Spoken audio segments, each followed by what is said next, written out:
Lo bayangkan nggak? Wow. Gue tuh nggak pernah tahu konsep menabung sampai gue dewasa. Karena gue taunya cuman Ines uang segini, misalnya kasih 300.000, kalau habis nanti bilang papa.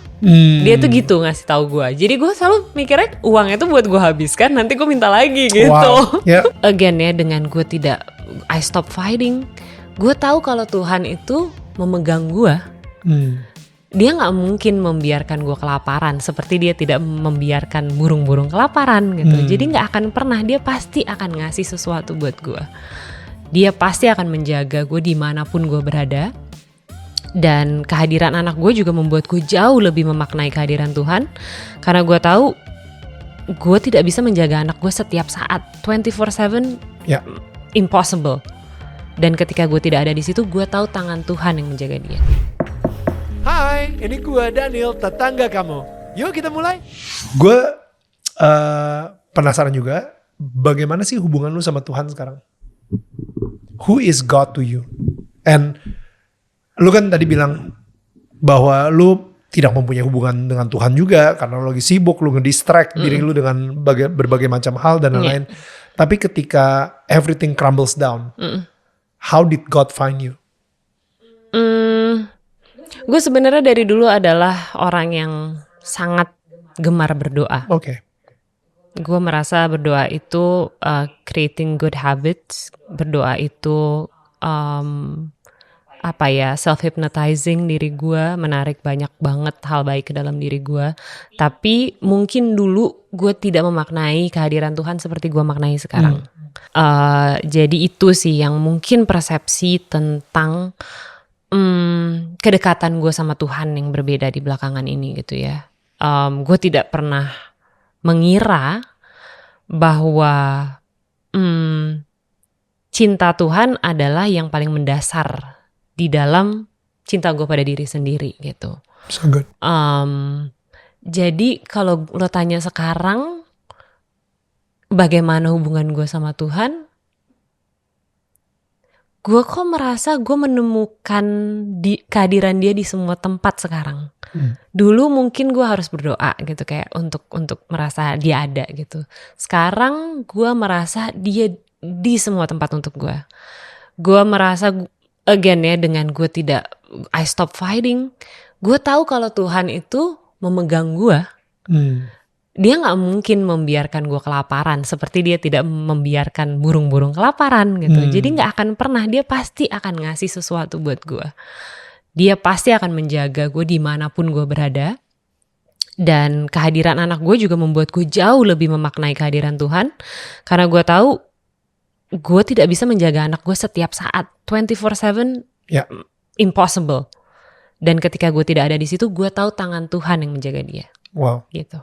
Doa gue yang menjaga dia gitu. Jadi gue tahu dia ada di semua tempat saat ini, dan kepasrahan gue dengan hidup justru karena gue tahu betul kalau power dia sekarang luar biasa gitu. So good. Gue baru dengar kemarin sebuah pertanyaan.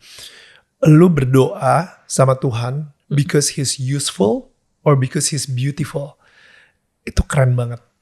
Karena tadi kayak apa yang lu bilang, gue berdoa untuk self-hypnotizing, untuk minta, untuk membuat sebuah habit, untuk gue disiplin, untuk whatever, you know. Dan gue tadi pas ngedenger itu kayak wow, berdoa atau memuji Tuhan tuh kayaknya benar-benar berguna banget ya buat kehidupan lo gitu, supaya lu bisa menjadi orang yang lebih baik gitu kan. It's very useful. Tapi sebenarnya kan kita berdoa bukan cuma untuk itu gitu. Kita berdoa because he is beautiful. Dia yang menciptakan kita. Dan kita berdoa karena dia adalah dia gitu. Karena dia adalah pencipta yang begitu cinta banget sama kita. And that is in its own very beautiful. Very much Jadi beautiful. ketika gue ditanya pertanyaan tersebut, gue sudah tidak lagi menggunakan Tuhan sebagai agenda gue, tapi gue benar-benar berdoa sama Tuhan karena gue ya cinta aja sama dia gitu, kayak kangen aja gitu, dan because he is beautiful and he is worthy to be praised gitu pada akhirnya. I agree. Gue sempat baca buku judulnya The Blessed Life gitu ya. Ada satu statement yang benar-benar kena banget di gue. Kebanyakan orang yang beragama suka iri hati dan kesel dengan orang yang lebih kaya tapi tidak beragama. Oh, iya. Jadi kayak, loh, gue udah ngikutin Tuhan, gue udah doa mati-matian, gue udah bener-bener kayak wah ngelakuin semua yang Tuhan minta untuk gue lakuin, gue udah nurut banget sama Tuhan. Tapi kenapa nih orang yang lebih bajingan hidupnya daripada gue, kenapa dia bisa lebih tajir dari gue? Kenapa bukan cuma lebih tajirnya 11-12 gitu, tapi beratus-ratus kali lipat gitu. Padahal nih orang hidupnya gak kenal sama Tuhan. Kenapa gitu? Nah, jawabannya adalah karena prinsip tabur tuai itu tidak melihat apakah dia itu beragama atau tidak beragama. Karena itu adalah prinsip kehidupan. Which is sama seperti prinsip gravitasi.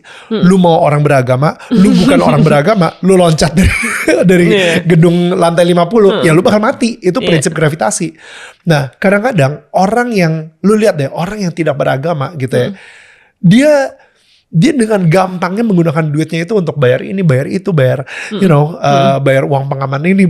Pokoknya ngelihat ada orang di restoran, wah dia bayar segini, dia bayar gue inget banget ada siapa lah gitu ya keluar dari bandara, semua orang yang diketemuin dikasih 100 ribu. Gue yang kayak gila nih orang ngapain sih gitu. Tapi itu adalah tabur tuainya dia gitu. Gue gak tahu dia dapat duitnya dari mana gitu. Tapi maksudnya itu tabur tuainya dia. Dan ketika dia ngasih duit terus-terusan, dia ngasih ini buat inilah, itu buat itulah, dia ngasih duit terus, ya makin banyak duit yang datang ke dia juga. Walaupun dia gak percaya Tuhan. Walaupun dia tidak beragama. Menarik. You know what I mean? Like itu sebuah statement yang ditaruh di buku itu, dan gue yang kayak wow. Ngerubah perspektif gue banget. Sehingga gue akhirnya sekarang ya udah I live sebisa mungkin generously juga gitu. Sometimes gue ngerasa ya ketika kita menanam, atau si tabur tuai itu kan apa sih, sowing and harvesting gitu. Ketika kita makin banyak seed yang kita taruh di tanah, nanti harvestnya juga akan semakin banyak kok. Walaupun yes ada beberapa seed atau benih itu yang mati, tapi tahu juga nanti ada benih-benih itu yang ya baik. Sistem tabur tuai ini lu nanam satu benih apel dan akhirnya tumbuh pohon. Apakah lu dapat satu benih apel lagi? Enggak. Lu dapatnya apel banyak banget. Dan abis itu ketika lu buka apel ya, benih lebih banyak lagi. Jadi maksud gue kayak sistem tabur tuai ini adalah sebuah prinsip yang emang udah hukum alam aja. Kayak gitu. Sama seperti gravitasi gitu. So I like that. Ketika kita udah ngomongin soal uang, gue penasaran nih, Nes, lu di sini ngebahas juga di satu bab malahan tentang bagaimana lu mengelola keuangan. Karena gue tahu juga banyak orang ini satu hal yang tidak pernah diajarin oleh orang tua gue, actually. Bagaimana cara mengelola uang dengan baik dan bijak. Gue dari kecil pokoknya konsepnya adalah tabung. Kalau bisa cari diskon. Oke. Itu konsep yang cukup baik sih. Pokoknya ketika lagi ada diskon, kalau misalnya temen lu buka restoran, ya minimal lu harus dapat makan gratis dari dia. Jadi itu konsep keuangan yang diajarkan oleh orang tua gue. Nah sampai akhirnya gue married sama Viola, dan Viola ternyata konsep keuangannya jauh banget. Jauh banget. Jadi justru bukan tabung, tapi beri gitu kan. Ketika kita ngelihat ada tetangga kita yang kesulitan, yes kita bantu. Yang kedua, jangan pernah minta diskon, karena lo justru sebisa mungkin membantu lingkaran ekonomi ini gitu. Lo kalau misalnya minta diskon terus, yang ada bisnisnya bakal bangkrut, ya staff-staffnya dipecat dan lain-lain gitu. Cuman kalau misalnya lo nggak minta diskon, lo bayar apa adanya, ya udah. Itu bakal membantu perputaran ekonomi ini. Dan yang ketiga, ya kalau misalnya ada temen lagi buka restoran, ya lu bawa temen lu sebanyak mungkin dan jangan minta diskon juga. Support dia kayak gitu. So sangat berlawanan banget dengan orang tua gue. Tapi ketika baca buku lu, gue juga ngelihat di situ lu baru mulai belajar soal keuangan. Bener. Persepsi bagaimana keuangan. mengelola keuangan. Bener. Ya. Iya, kalau buat gue sih persepsi keuangan ini soalnya yang diajarkan oleh orang tua gue tuh berantakan. Oke. Jadi gue itu cuma diajarkan oleh bokap gue tuh he was a lovely person, he was a lovely responsible husband, responsible father gitu. Jadi dia tuh bener-bener kayak dia support kita 100% dan dia tuh tidak pernah mengajarkan gue menabung. Lo bayangkan nggak? Wow. Gue tuh nggak pernah tahu konsep menabung sampai gue dewasa. Karena gue taunya cuman Ines uang segini, misalnya kasih 300.000, kalau habis nanti bilang papa. Dia tuh gitu ngasih tahu gue. Jadi gue selalu mikirnya uangnya tuh buat gue habiskan, nanti gue minta lagi gitu. Wow. Yeah. Kan geblek ya. But then ketika dia meninggal, semuanya kolaps. Keluarga gue keuangannya berantakan banget karena dia doang yang ngerapihin semuanya selama ini. Dia manjain kita luar biasa, termasuk nyokap gue yang adalah shopaholic. Ya itu yang terjadi gitu. Jadi gue harus mengubah persepsi gue tentang uang dengan luar biasa. Itulah momen kenapa gue kerja gak berhenti. Karena gue pikir gue harus ngejar terus nih uang. Karena gue tuh salah selama ini gak nabung gitu. Right. Jadi gue kejar terus tuh uang. Gue kejar, gue bikin bendungan. Gue pelit, gue nanya kapan nih uang cair gitu. Right. Setiap kali gitu. Kayak luar biasa lah maksud gue saat itu gue mencoba untuk mendekap itu uang gitu semuanya gitu. Karena ketika uang didekap, uang tidak akan bekerja buat lo. Bener banget. Nah itu akhirnya gue di sini ngobrol sama banyak orang lah ya tentang ya spiritualitas, tentang juga bersama dengan financial planner juga gitu. Gimana sih cara kita mengelola uang dengan baik dan benar gitu. Ya again sebenarnya semua orang punya persepsinya masing-masing tentang uang, tapi bagaimana sih mengelola dengan sehat? Mengelola dengan sehat ya tergantung memang pemasukan kita dan seberapa banyak yang kita punya gitu. Cuman kembali lagi ke dasarnya kita harus merasa content dengan apa yang kita miliki. Itu yang pertama gitu kan. Dan kita tidak menginginkan hal yang muluk-muluk. Ternyata ketika gue melepaskan semua hal yang persepsi-persepsi orang tentang gue tuh baru sadar gue tuh gak butuh tas mahal. Gue gak butuh ini dan itu yang gue anggap sebelumnya gue butuh ya. Untuk apa ya, untuk memperlihatkan di dunia entertainment ini kalau lu adalah artis yang sukses. Waduh. Takut. Iya. Jadi itu semua ternyata tidak fundamental ternyata buat gue. Gue jadi tahu core values gue sebenarnya apa. Dan ternyata memang tidak pernah tentang materialistic stuff gitu. It was never about that. It was about responsibility. It's about my faith gitu. It was never about all this stuff gitu. Jadi yang gue lakukan saat itu, abis itu gue kayaknya gue nggak butuh sekian banyak tas mewah gitu gue jualin. Ya gue mungkin butuh satu yang gue paling suka. Udah. Dan gue melihat kemampuan gue seperti apa gitu.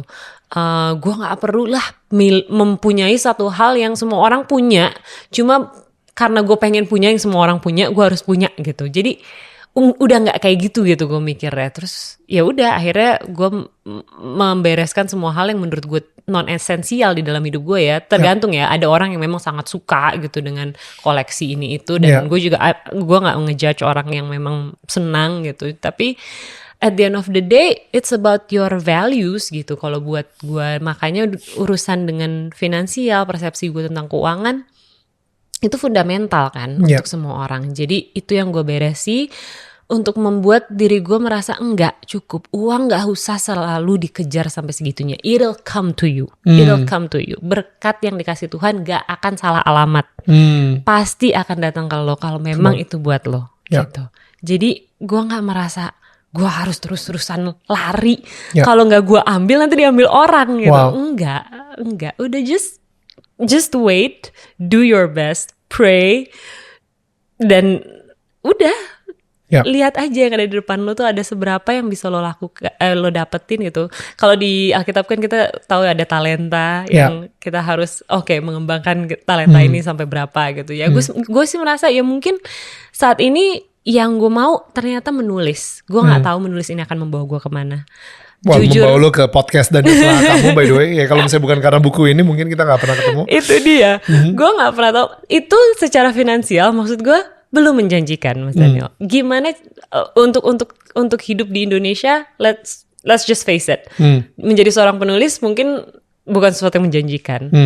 But I know kayak this is what I wanna do.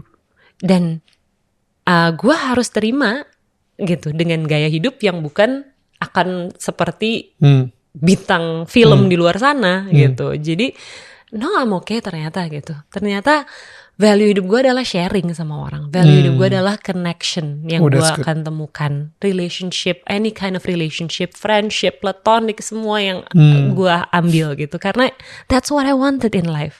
Bukan materialistik gitu. Jadi gue merasa gak apa-apa mungkin sebagai penulis tidak akan membuat gue sekaya itu.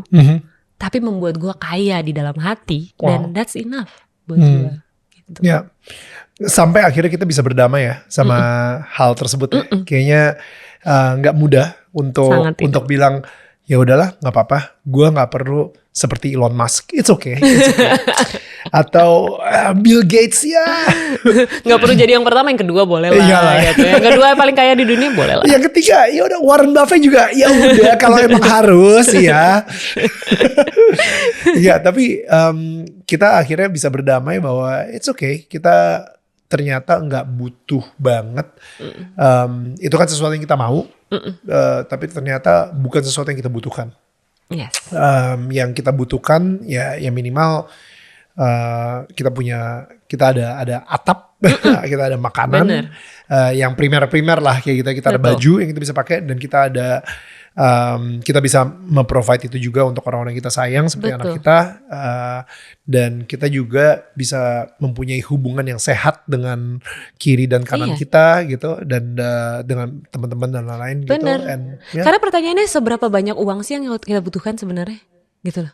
So good. Iya kan? Seberapa banyak sih uang yang kita butuhkan untuk membuat kita merasa cukup gitu loh. Kayak kan sebenarnya jadinya tidak ada batasnya ya kalau ego kita juga sebesar itu gitu. So good. Iya kan? Jadi kembali lagi semua ke core values kita sih. Karena pada akhirnya lu butuh banyak uang karena ego. Kalau misalnya emang lu butuh uang untuk makan, that's a different story. Tapi kalau misalnya ini semua kebutuhan primer lu semuanya udah terpenuhi, tapi lu masih butuh, itu kan udah mulai masuk ke arah pride. Iya, gitu. Betul. Lu pengen uang lebih banyak lagi karena lu pengen ngebuktiin ke tetangga lu kalau lu, exactly, fill in the blank. Kalau lu bisa, kalau itu. Untuk di sosial media juga dan lain-lain gitu. Tapi I know ini sesuatu yang sangat tidak populer guys. Iya. Kayak gak ada yang pengen denger soal ini. Tapi kita address ini karena kita ngerasa pada akhirnya ya lu bisa banget happy karena dengan hidup yang sangat cukup. Sederhana gitu. Iya, hidup yang sederhana yang lo mau. Ya. Tergantung itu sih apakah itu yang lo mau. Dan gue merasa gue perlu masukin, sebenarnya tadinya gue gak berpikiran untuk masukin chapter tentang financial gitu, tapi gue merasa banyak banget orang yang hambur-hamburin duit atas dasar gue pengen healing, so I have to have that car, ya kan? I have to go to that holiday, I have to go on that cruise gitu.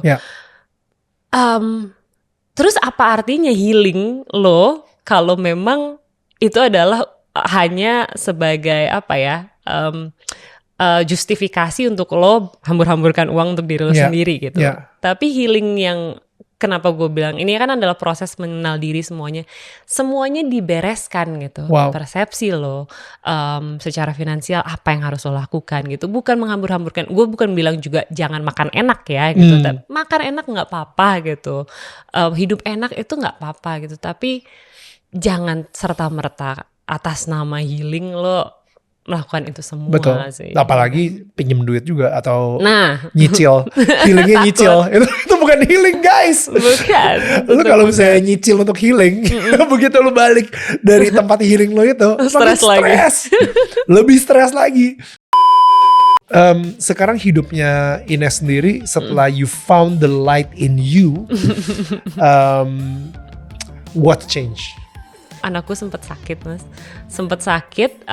temperaturnya drop, naik turun, dan nosebleed kan. Dia keselak, dia muntah darah semua. Oh gila. Oh my god. Kan? Gila. Nyokap gue udah nangis kan gitu. Terus menerus, abis ini apa sih? Abis ini gue harus bahagia, gue harus begitu gitu.